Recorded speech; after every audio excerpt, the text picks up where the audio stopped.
Welcome to the Rap Soul Podcast, where we dive deep into the world of music that moves our hearts and gets our feet tapping.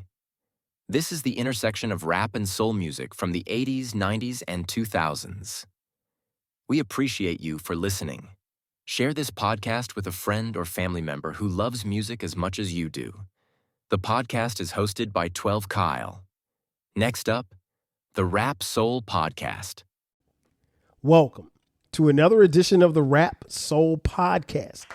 I am your boy 12 Kyle. I want to thank you all for tuning in as you do each and every week. Again, this is the Rap Soul Podcast. This is the intersection where we have discussions about music and artists from the 80s, the 90s, and the 2000s when it comes to rap, soul, hip hop, and R&B. Simply put, folks, this is the best music podcast that you have never heard until right now. Again, I want to thank you all for tuning in. Shout out to those of you who are watching on YouTube. Now, you see the title, 15 Albums That Stick With You. Now, before I tell you how or what this podcast is about, let me tell you how I got here. I was, if you're, old and washed like me, you probably have a Facebook account, right? And so what's interesting in the Facebook, they will have this section called memories. And basically, when you click on the memories section of Facebook, it'll pull up, if today is June 1st, it'll pull up all of your posts from June 1st each year that you made a post. So whatever that post is, if you posted a picture of you and your dog on June 1st, it'll pull up that picture. If you posted something about, going out to town with your friends, it'll post that as well. And so memories, they have a way of, keeping track and keeping up with the things that you've posted over the years. And so it's always interesting to check your memories because, if you're anything like me and maybe if you used to post a lot of stuff on Facebook, you have the ability to go back and see what you were doing, what you were saying, 10, 15 years ago. And I think I've had my Facebook account at least 17, 18 years. So it's been a while, right? So I am a Facebook and Twitter veteran. But I came upon an entry and it said the same thing. It said, name 15 albums that stick with you. And it said, tag 15 friends, and you have to do this in 15 minutes. Now, tagging 15 friends, it wasn't a problem. Naming 15 albums that stuck with me in 15 minutes, that, my friends, was the problem. Because on the surface, you think that you can do it relatively quickly. Try it. You won't do it quickly. And I'll be honest, it took me a little bit more than 15 minutes to do. Now, I had that in my memory bank of Facebook, so I was able to see some of the things. But what I realized was when I did that 15 years ago, some of those albums are still there. Some of them aren't with me that still stick with me. So in this episode, what I wanted to do is share those with you and also encourage each and every one of you, particularly those of you who are podcasters. If you want to remix this episode, give me your 15 albums that still stick with you to this day. And it can be in any genre of music. You could do all rap, you could do all R&B, you could do all the rock and roll, or you could do wherever those albums lie, it's on you. It doesn't have to be anything in particular. So I will start with the albums that stuck with me or still stick with me to this day. And they're in no particular order. First up, we're going to go with Stevie Wonder, Songs in the Key of Life. That one it's an amazing album. I think you could make a case that it's one of the greatest albums of all time. Now, here's the thing, and I meant to mention this before. These don't have to be the greatest albums. They just have to be albums that stick with you. It could be an album that no one's ever heard of but you, but it's an album that it sticks with you because you and your, best friend when y'all were 7 years old found the album together. I don't know. But yeah, Songs in the Key of Life, Stevie Wonder. that album, I think it came out the year that I was born, if I'm not mistaken. But it was an album, as I mentioned before, in here several times, that my parents always had music in the house. And they had Stevie Wonder albums, and that was one of the first albums that I remember playing constantly over and over again because it had so many songs, and it was just a dope album. Huge Stevie Wonder fan when I was growing up. Still a Stevie Wonder fan to this day. So that's one album. And again, these are no particular order. Number 2, 1984's Prince, Purple Rain. As many of you know, Prince is he's my favorite artist of all time, any genre of music. And I think that album it wasn't my introduction to Prince, but the first album that I remember getting to have for my own was the Purple Rain album. First, my mom bought me the 45. Shout out to the 45s. My mom bought me the 45. The 45 was on side A. Shout out to side A and side B. I wish I had time to talk about that, but she bought me the 45, and the 45 had it was an actual purple record, and it was When Doves Cry was on side A, and side B was 17 Days, and 17 Days went on to become my favorite Prince song because that was the first song that I played over and over. I love that song. It's my favorite Prince song. But yeah, that album, Purple Rain, 1984, is an album that sticks with me to this day. Number 3, 1994's Illmatic by Nas. Man, listen, I've done several episodes on this album.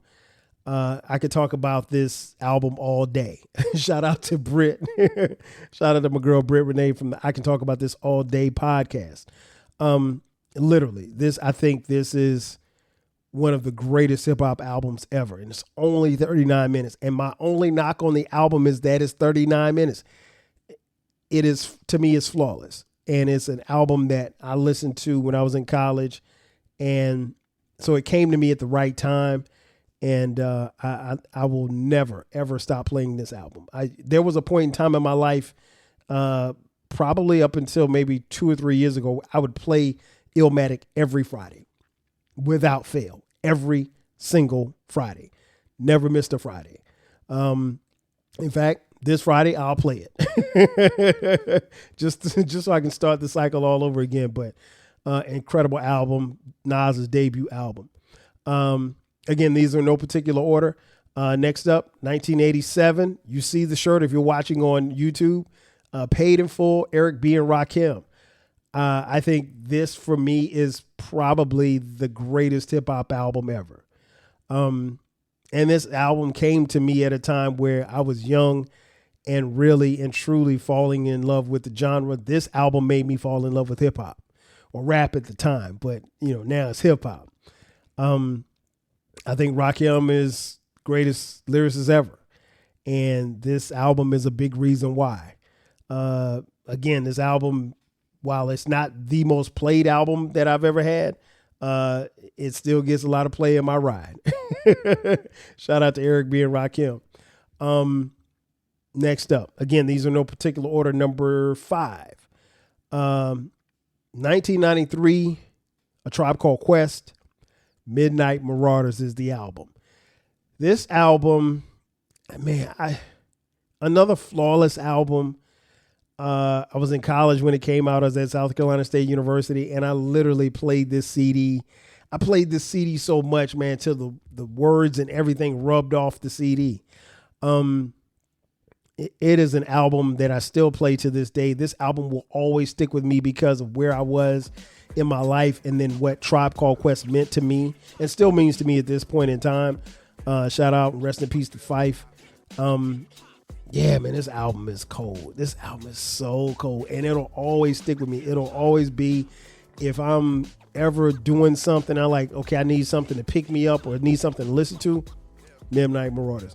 It's always going to get put on. Number 6, I know you're thinking, well, he hasn't mentioned any R&B music yet. Okay, here you go. 1994, Mary J. Blige, My Life. Oh my gosh, I love this album. This album to me is phenomenal. Now, I think part of why, outside of this album being an incredible body of work, this album, I think, was very pivotal for me because when I was listening to this album, when this album came out in 1994, I met this young lady who I didn't know at the time. I met her. We got to be friends. Then we started dating. Then we fell in love. Then I asked her to be my girl. She became my girl. And the story goes on and on and on. And at the time of this recording, we just celebrated our 25th wedding anniversary. Been married 25 years. And I trace a lot of what we do and who we are back to that CD. I would go pick her up on campus at South Carolina State University. That's where we met. And we'd get in my little Nissan Sentra and we'd ride around. And a lot of times we'd be listening to this album. So a lot of songs and everything connect to that album. And, you know, while I can listen to this album any time of the day, any day of the week, it always refers me back to my love for my wife, Sharice. So that's one of the reasons why this album sticks with me. Number 7, again, in no particular order, 1996, Philadelphia Half-Life from the legendary Roots Crew. Man, listen, this album, it's my personal favorite from 1996, which says a lot because, as you know, there were some incredible albums that come out in 1996 as far as hip hop is concerned.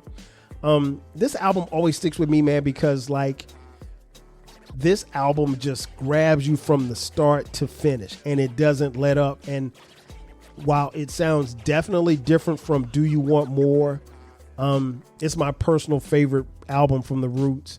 I think, you know, Black Thought and Malik B, rest in peace, were doing their thing. Questlove, crazy album. Still, it never left the CD changer. Shout out to my 6-disc CD changer, my Nissan Sentra. It never left. Next up, if you want a podcast where culture, conversation, and life collide, where you get insightful commentary, engaging discussions, and a fresh perspective on everything, then you need to listen to the 12 Kyle podcast. Hosted by the one and only, yours truly, 12 Kyle, a voice that you know and trust. This podcast will bring you thought-provoking moments, compelling stories, and a whole lot of fun. Whether you're a first-time listener or just tuning in, each episode promises to be something new and exciting. So sit back, relax, join 12 Kyle, myself, and my guests as we break down the world around us and give you stories that you've never heard before, from nostalgic throwbacks to everything in between. The 12 Kyle podcast is a front row seat to this conversation. Subscribe now and never miss an episode of the 12 Kyle podcast, where the vibe is always real and the discussion is always worth your time. Are you feeling nostalgic for the golden eras of rap and soul music? If so, tune in to the Rap Soul podcast.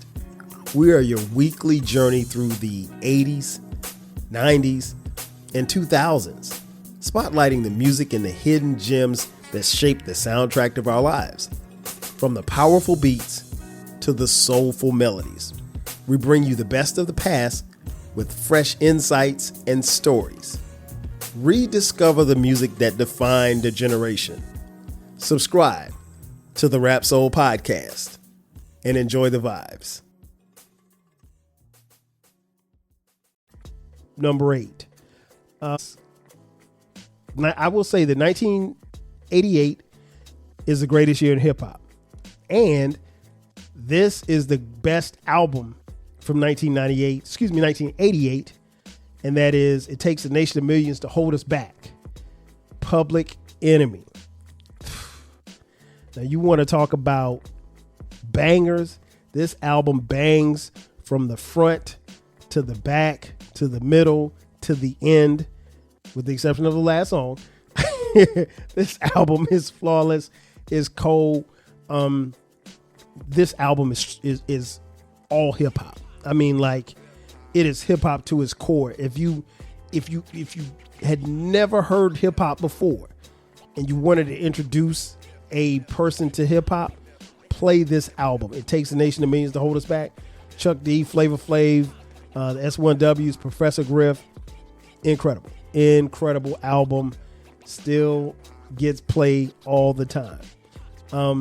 Number 9, 1986.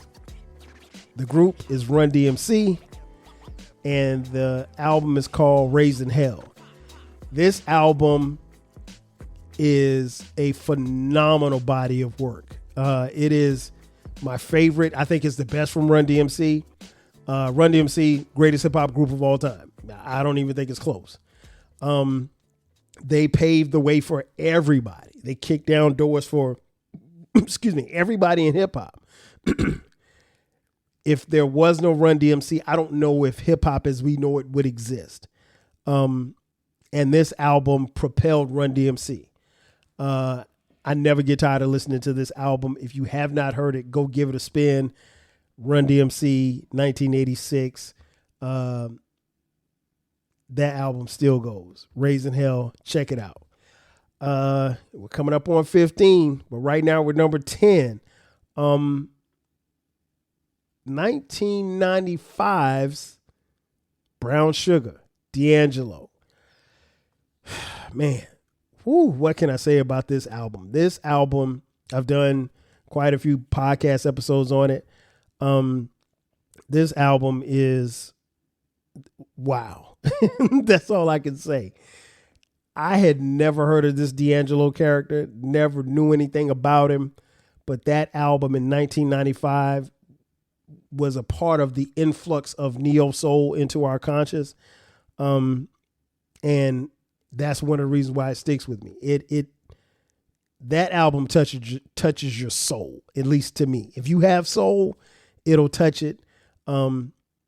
I love this album. It's another one that I never stop playing. I still play it. Most of these albums, they still, I'm not gonna say most, every album that I've been named, I've played within the last 30 days.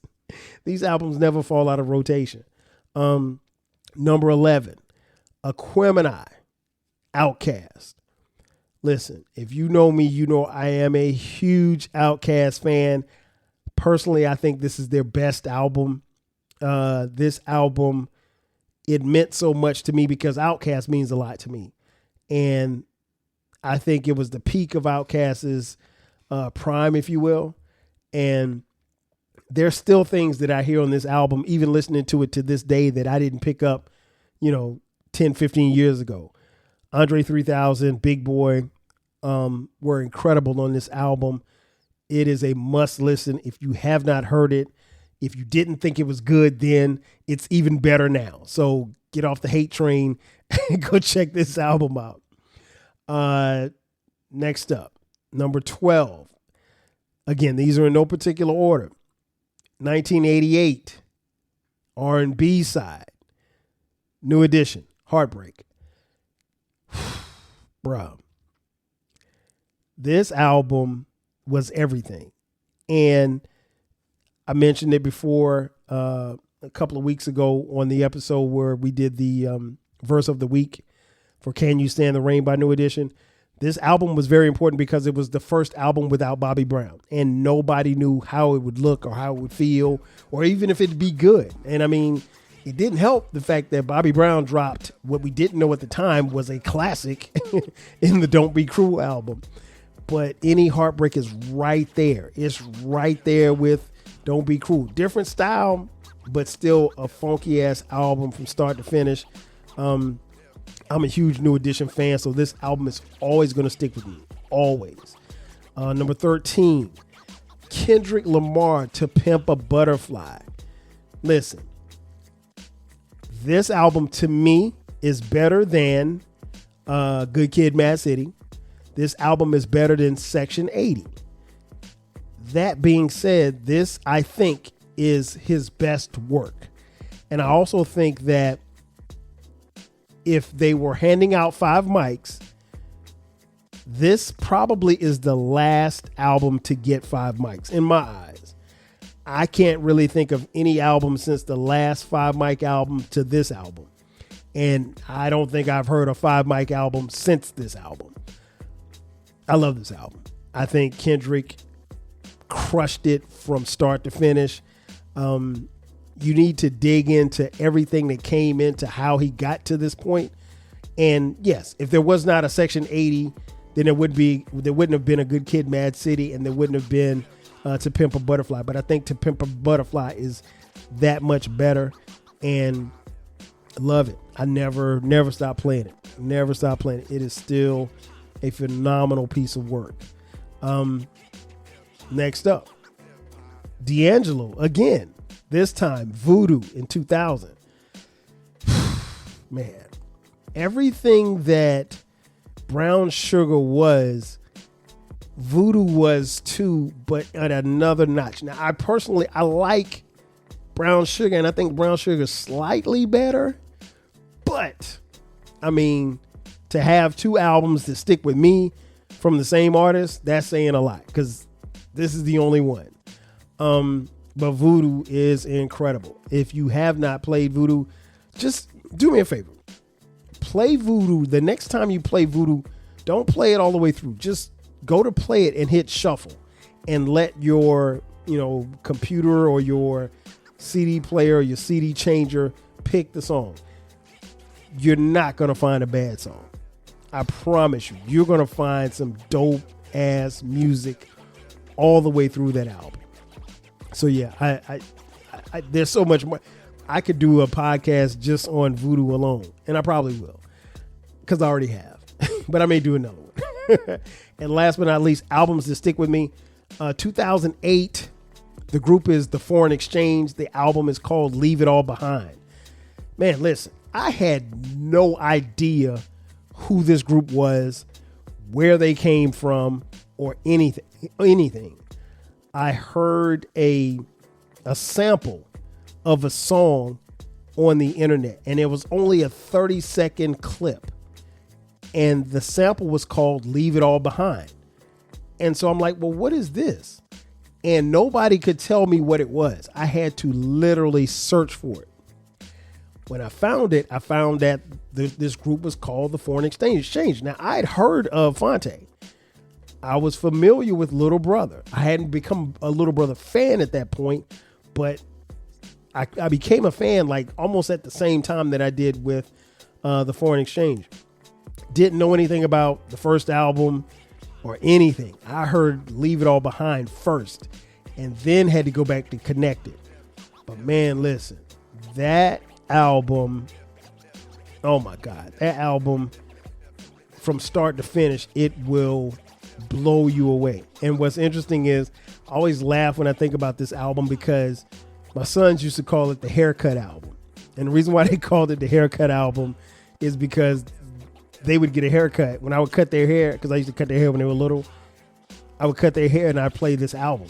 And so they subsequently became fans of that particular album because it was the one album that, from my collection, that I could play, and I could play it all the way through, and there wasn't no curse words in it or anything like that. Of course, you didn't, they were young. I didn't want them hearing a whole bunch of cussing.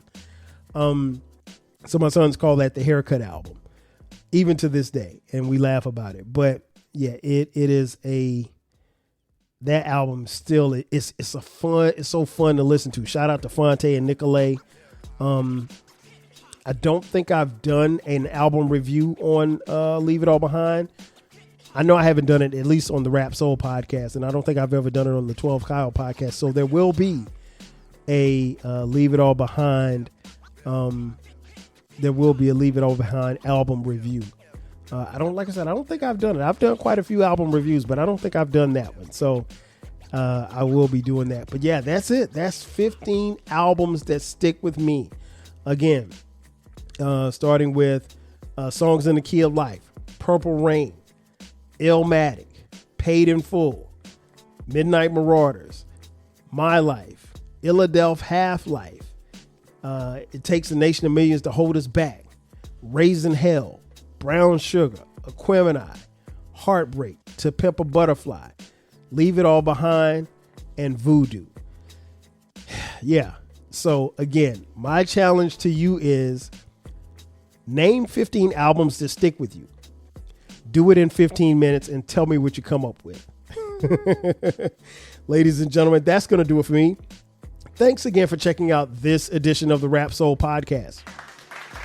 Be sure to subscribe to the podcast. We drop new episodes every Monday and every Friday.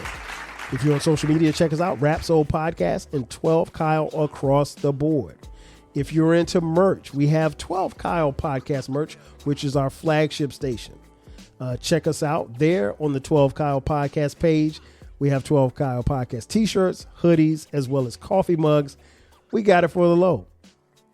If you'd like to contribute to us financially, hit us up on Cash App, $TWELVEKYLE. Again, that's going to do it for me. Ladies and gentlemen, thanks again for checking out this edition of the Rap Soul Podcast. I am your boy, 12 Kyle. I'll catch you guys next time. 5,000. Cheer. Welcome to the Rap Soul Podcast, where we dive deep into the world of music that moves our hearts and gets our feet tapping. This is the intersection of rap and soul music from the 80s, 90s, and 2000s. We appreciate you for listening. Share this podcast with a friend or family member who loves music as much as you do. The podcast is hosted by 12 Kyle. Next up, the Rap Soul Podcast.